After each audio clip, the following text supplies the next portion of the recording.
I like to think about it as the land of opportunity. First, we'll talk about what the transition zone itself is. I like to think of the transition zone as anything in between the baseline and the kitchen line itself. This is oftentimes called no man's land mistakenly. I like to think about it as the land of opportunity. This is the place where I can create offense. I can also earn my way up to the kitchen. I don't want to think about this in a negative connotation. Next, let's talk about our positioning itself. At the baseline, I was mentioning on our third shots, a lot of times we're going to get squared off to the court so that we can have plenty of room for our ground stroke. Instead, on our transition zone shots, I want to be a little bit more squared off with my hips pointed towards the net, and I'm more focused on bringing up my ready position from kind of down at my waist to a little bit higher, okay?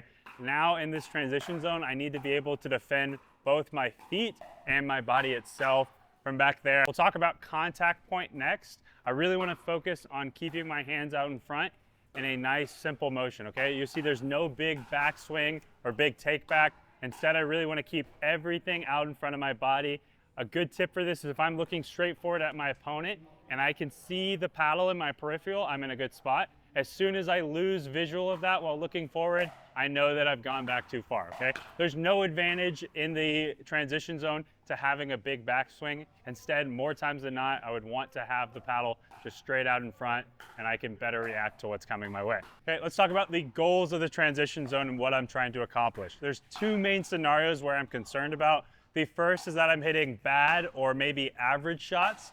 In this scenario, if that's happening either off the third or my opponent's third, I'm gonna wanna be in a more defensive situation, a defensive stance, trying to make one more ball and reset it softly into the kitchen, okay? In terms of my grip pressure here, I would wanna be at about like a 3 or a 4.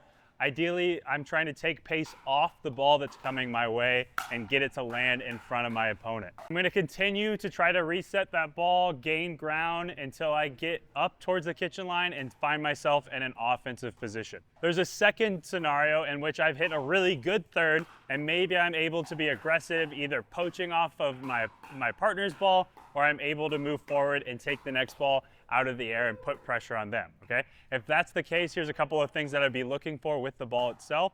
It'd be somewhere high, kind of around my chest level, my midsection, and then I would have plenty of time to attack the ball. Anytime I see that ball anywhere lower than that, kind of think about midsection and below, somewhere around my waist, even down to my knees, this is gonna be that scenario where I would wanna reset the ball and just try to gain ground. Let me show you some of the basic shots in transition. All right, if I'm noticing the ball is nice and low like this, anywhere towards my feet, or something that I'm gonna have to step up to, these are all scenarios where I would try to reset the ball and try to get it into the kitchen. You'll notice I don't have any big backswings here. Instead, everything's staying out in front. I do have a follow through, but it's not quite as big as, say, earlier on the ground strokes itself. Instead, I just wanna feel like I'm pushing the ball to where I want it to go. It's gonna feel a lot less like I'm actually hitting it. And the more pace that my opponent is providing, the less follow through I'll actually have. So if Alex actually hits me something a little bit harder, it'll almost feel like I'm a wall and the ball is bouncing off of me rather than me actually having to follow through on the shot itself.